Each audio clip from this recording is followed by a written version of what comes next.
बिरसा मुंडा आणि या देशामध्ये समतावादी क्रांती झाली पाहिजे यासाठी ज्या ज्या महामानवांनी काम केलं त्या सर्वांच्या विचाराला कार्याला मी अभिवादन करतो आणि जागतिक आदिवासी दिनानिमित्त मी आपणा सर्वांना हार्दिक हार्दिक शुभेच्छा देतो। आपल्या खांडबारा या गावामध्ये जागतिक आदिवासी दिनानिमित्तानं मी आपल्या समोर संविधान आणि आदिवासींचे हक्क व अधिकार या विषयाच्या संदर्भामध्ये माझे विचार मांडणार आहे। आपण आतापर्यंत अनेकांची अत्यंत महत्त्वाची भाषणं ऐकलेली आहेत आणि त्यातून संविधानिक अधिकाराच्या संदर्भामध्येच आपले वेगवेगळे वक्ते या ठिकाणी बोललेले आहेत। मी काहीच सूत्रबद्ध रीतीनं काही महत्त्वाच्या अधिकाराची नोंदणी करत करत आपल्या समोर या मुद्द्याच्या संदर्भामध्ये बोलणार आहे। भारताचं संविधान हे 1949 ला स्वीकारलं गेलं। ते डॉक्टर बाबासाहेब आंबेडकर यांच्या बौद्धिक नेतृत्वाखाली लिहिलं गेलं आणि भारताचा फार मोठा स्वातंत्र्य लढा जो लढला गेला त्या स्वातंत्र्य लढ्यामध्ये स्वातंत्र्य योद्ध्यांनी बिरसा मुंडा यांच्यासह काँग्रेसमधल्या वेगवेगळ्या स्वातंत्र्य योद्ध्यांनी नव्या भारताच्या संदर्भामध्ये जी स्वप्न बघितलेली होती ती स्वप्न साकार झाली पाहिजे। भारतभूमीमध्ये जे लोक राहतात ते विविध धर्माचे, विविध पंथाचे, विविध जातीचे, विविध वंशाचे, वेगवेगळी संस्कृती असलेले, वेगवेगळ्या भाषा बोलणारे लोक भारतामध्ये आहेत। मी कालपासून तुमच्या या परिसरामध्ये आहे। आदिवासींच्या बोलीमध्ये सुद्धा एकच एक बोली नाही, कितीतरी बोली आहेत आणि त्या बोली माणसांनी निर्माण केलेल्या आहेत। माणसांची ती एक समृद्ध सांस्कृतिक निर्मिती आहे, ती टिकली पाहिजे। पण आपल्या देशामध्ये रोज काही आदिवासी बोली मरतात आणि त्याच्या संदर्भामध्ये उपाययोजना काही केल्या जात नाहीत, हे इथलं वास्तव आहे। भारतीय स्वातंत्र्य योद्ध्यांनी भारताच्या संदर्भामध्ये जे स्वप्न पाहिलेलं आहे तो भारत या देशात धर्म जाती पंथ वेगवेगळे जरी असले, संस्कृती वेगळ्या जरी असल्या, भाषा वेगवेगळ्या जरी असल्या तरी माणसांच्या मध्ये कोणत्याही स्वरूपाचा भेदाभेद केला जाणार नाही। आणि या देशामध्ये राहणारे जे वेगवेगळ्या स्वरूपाचे लोक आहेत ते भारताचे नागरिक आहेत आणि म्हणून भारताच्या नागरिकांमध्ये जुन्या काळातल्या विषम व्यवस्थेमुळं जी आर्थिक विकासामध्ये जो भेदाभेद आहे तो साराचा सारा भेदाभेद इथून पुढच्या कालखंडामध्ये आपणाला नष्ट करायचा आहे, अशा प्रकारची भूमिका भारतीय संविधानाच्या निर्मात्यांनी घेतलेली होती।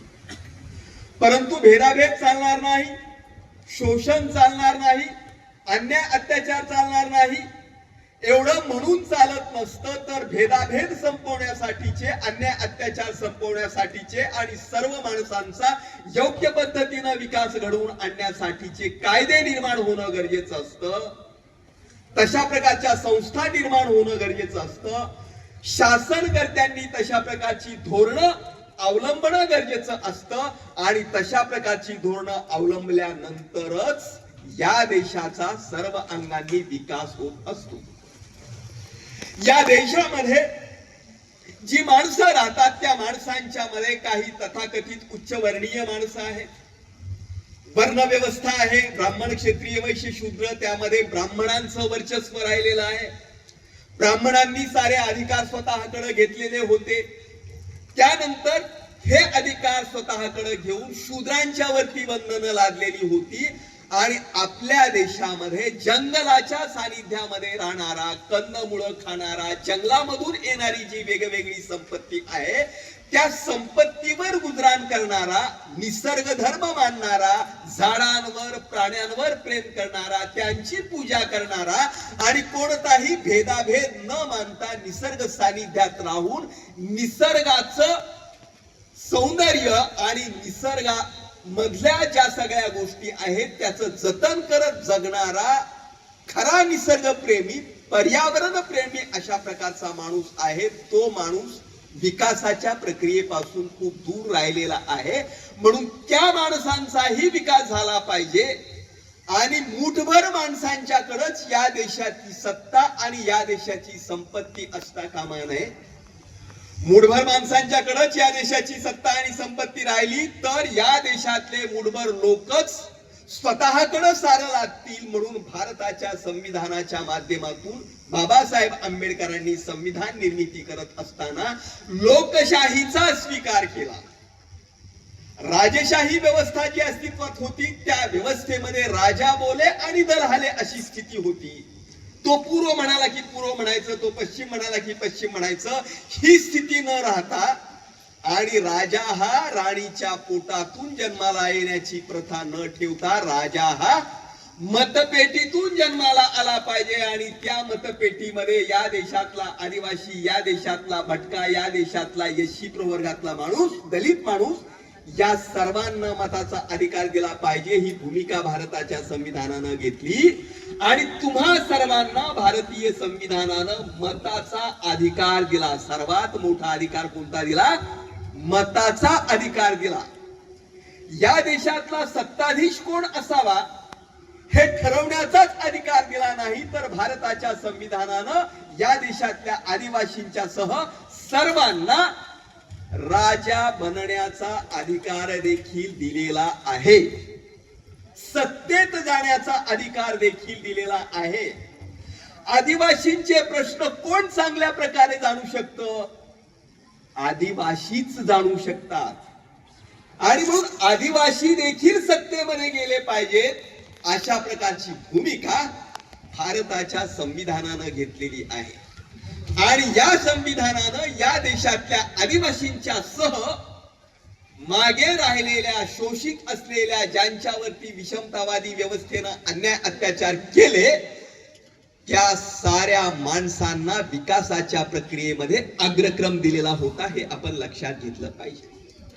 पण संविधानानं आदिवासींना आणि या देशातल्या सर्वच माणसांना काय अधिकार दिले? त्या अधिकाराच्या मध्ये मूलभूत अधिकार दिले आणि त्या मूलभूत अधिकारांच्या मध्ये समानतेचा अधिकार हा भारताच्या संविधानानं दिलेला अत्यंत महत्वाचा अधिकार आहे. हा समानतेचा अधिकार हे सांगतो की राज्य हे या देशातल्या नागरिकांच्या मध्ये जात, धर्म, पंथ, लिंग आणि जन्मस्थान यावरून कोणताही भेदाभेद करणार नाही. या पूर्वीच्या कालखंडामध्ये या देशातल्या माणसांच्या मध्ये जात, धर्म, पंथावरून आणि लिंगावरून मोठ्या प्रमाणात भेदाभेद केला जात होता आणि भेदाभेद केल्यामुळे या देशातली माणसं विकासाच्या प्रक्रियेमधून फार मागे राहिलेली होती. भेदाभेद केला जाणार नाही असं संविधान म्हणतं, परंतु जुन्या व्यवस्थेनं ज्यांच्याशी भेदाभेद केलेला आहे, इथल्या दलितांशी, इथल्या भटक्यांशी, इथल्या आदिवासींशी भेदाभेद केला, विकासाचं वारं त्यांच्यापर्यंत पोहोचू दिलेलं नाही आणि म्हणून ते विकास प्रक्रियेमध्ये मागे राहिले. अशांच्यासाठी मात्र त्यांना विशेष संधी दिली पाहिजे. ही भूमिका भारताच्या संविधानानं घेतली आणि ही भूमिका भारताच्या संविधानानं ठेवून या देशात भेदाभेद केला जाणार नाही, परंतु ज्यांच्याशी भेदाभेद केलेला आहे त्यांना पुढे आणण्यासाठी मात्र भेदाभेद केला जाईल. घरामध्ये एखादं बाळ जर आजारी असेल, दुबळं असेल तर त्याला अधिक दूध दिलं जातं, अधिक आहार दिला जातो, त्याची अधिक काळजी घेतली जाते. त्या पद्धतीनं भारताचं संविधान देखील या देशात मागे राहिलेले जे लोक आहेत त्यांची अधिक काळजी घेतं आणि म्हणून ज्यांच्यावरती ज्ञानबंदी केली, ज्यांच्यावरती व्यवसाय बंदी केली, अशा माणसांच्या मध्ये विकासाची प्रक्रिया वाढली पाहिजे म्हणून भारताच्या संविधानानं या देशातल्या आदिवासींना विशेष अधिकार दिलेले दिसतात. अनुसूचित जाती असं म्हटलं, अनुसूचित जमाती असं म्हटलं. अनुसूचित जातीच्या लोकांना या देशाच्या संविधानानं शिक्षणामध्ये आरक्षण दिलं, त्याचबरोबर नोकऱ्यांच्या मध्ये आरक्षण दिलं. पण शिक्षणामध्ये आरक्षण देऊन, नोकऱ्यांच्या मध्ये आरक्षण देऊन त्यांना मुख्य प्रवाहामध्ये आणण्याचा प्रयत्न केला. आणि आदिवासींना भारताच्या संविधानानं शिक्षणामध्ये, नोकऱ्यांमध्ये आरक्षण दिलं, परंतु त्याचबरोबर एससी प्रवर्गातल्या लोकांना जे दिलं त्यापेक्षा भारताच्या संविधानानं आदिवासी मंडळींना अधिक गोष्टी दिलेल्या आहेत आणि त्या गोष्टींच्या संदर्भामध्ये आदिवासी बांधवांनी जागरूक राहणं अत्यंत गरजेचं आहे. काय दिल्या अधिक गोष्टी? भारताच्या संविधानातल्या 15(4) या अनुच्छेदाच्या द्वारे एससी साठी 15% आरक्षण दिलं, तर 16(4) या अनुच्छेदाद्वारे या देशातल्या आदिवासींना त्यांच्या लोकसंख्येनुसार 7.5% आरक्षण दिलेलं आहे.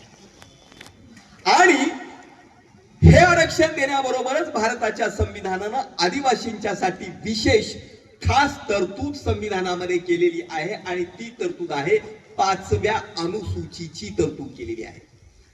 5व्या अनुसूचीमध्ये या देशातल्या वेगवेगळ्या राज्यांमध्ये राहणाऱ्या या आदिवासींचा योग्य पद्धतीने विकास झाला पाहिजे आणि त्याच्यासाठी शासनकर्त्यांनी योग्य ती धोरणं राबवली पाहिजे याचं मार्गदर्शन 5वी अनुसूची राज्यकर्त्यांना देते आहे.